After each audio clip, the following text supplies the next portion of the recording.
Hello friends, Rehman গার্ডেন্সে আপনাদের প্রত্যেককে স্বাগতম। আশা করছি আপনারা প্রত্যেকে সুস্থ আছেন এবং ভালো আছেন। আপনাদের প্রত্যেকের সুস্থতা কামনা করে আজকে একটা নতুন ভিডিও শেয়ার করতে চলেছি। এর আগে আমি আপনাদের সঙ্গে ড্রাগনের বিভিন্ন পর্যায়ের ভিডিও আপনাদের সঙ্গে শেয়ার করেছি। আপনাদের সঙ্গে এর আগে কিভাবে ড্রাগন গাছের কলম করবেন সেটাকে আমি ভিডিও আকারে আপনাদের সঙ্গে শেয়ার করেছি। দেখতে পাচ্ছেন এই ছোট ছোট যে এই ড্রাগন গাছের টুকরোগুলো আমি বসিয়েছিলাম কলম করার জন্য, সেগুলো থেকে অলরেডি পাতা ছাড়তে শুরু করে দিয়েছে। সেটাই আপনাদের সঙ্গে আজকে শেয়ার করতে চলেছি। খুব অল্প দিনের মধ্যে এই ড্রাগন গাছগুলো থেকে পাতা ছাড়তে শুরু করে দিয়েছে। আর আপনারা খেয়াল করেছেন যে আমি ড্রাগন গাছ যখন কলম করেছিলাম কোনো রকম কিছুই ব্যবহার করিনি, জাস্ট মাটির মধ্যে এই ড্রাগন গাছগুলোকে গুঁজে দিয়েছিলাম। আর এদিকে খেয়াল রাখতে হবে আপনাদের যে ড্রাগন গাছটা যেন একটা ম্যাচিউর বা পরিপূর্ণ গাছ থেকে এই ডালগুলো নেওয়া হয়, না হলে আপনাদের এই ফল আসতে বহুত দেরি হবে। আর যদি ম্যাচিউর গাছ থেকে আপনারা যদি এই ডালগুলো নিয়ে মানে গ্রাফটিং করে থাকেন, তাহলে আপনাদের ফল আসতে 1 বছরের মধ্যে আপনাদের এই গাছে ফল চলে আসবে। কারণ ড্রাগন গাছ খুব তাড়াতাড়ি কিন্তু বেড়ে ওঠে যদি সঠিক পরিমাণ আপনি পরিচর্যা করেন। পরিচর্যা যে খুব বেশি তা কিন্তু নয়, মাটিটার দিকে আপনাকে খেয়াল রাখতে হবে, মাঝে মাঝে খাবার দিতে হবে, এই হচ্ছে এর পরিচর্যা।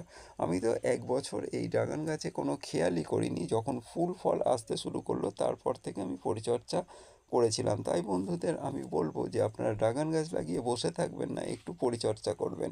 যেহেতু আমি জানতাম না, যে আমার মনে হয়নি যে এই গাছটায় ফল দিতে পারে, আমি মনে করেছিলাম যে এটা একটা ক্যাকটাস জাতীয় গাছ, এতে আবার কি ফল দেবে।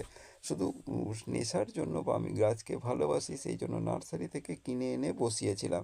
কিন্তু যখন দেখলাম যে এটাই ফুল আসতে শুরু করেছে, তখন আমার মনে হয়েছে যে এটাই ফল ধরতে পারে।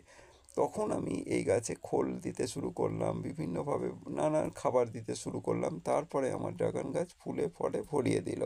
আপনারা কিন্তু গাছটাকে লাগানোর পর থেকেই পরিচর্যা করবেন, যাতে ফল আসতে সুবিধা হয়।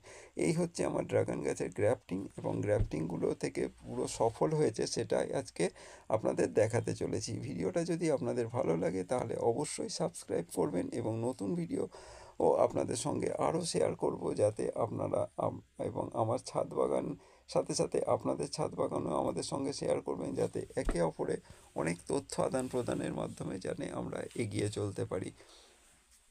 আর এই ড্রাগন গাছগুলো যে খুব বেশি কিন্তু জল দেবেন না, তাহলে কিন্তু পচে যাওয়ার সম্ভাবনা। ড্রাগন গাছ কিন্তু খুব বেশি জল সহ্য করতে পারে না। আপনারা অল্প অল্প জল দেবেন, অল্প অল্প খোল দেবেন। আর খোল পচিয়ে দেওয়ার দরকার নেই, শুকনো খোলই দেবেন, যাতে দেরি করে পচে এবং খাবার ড্রাগন গাছের পেতে সুবিধা হয়। একদম যদি আপনি পচিয়ে দেন, তাড়াতাড়ি ওর গোড়ায় চলে যাবে, কিন্তু অতিরিক্ত পরিমাণ খাবার পেলে গাছটা মারাও কিন্তু যেতে পারে। কারণ সব গাছের ধারণ ক্ষমতা একরকম নয়। ভিডিওটা ভালো লাগলে সাবস্ক্রাইব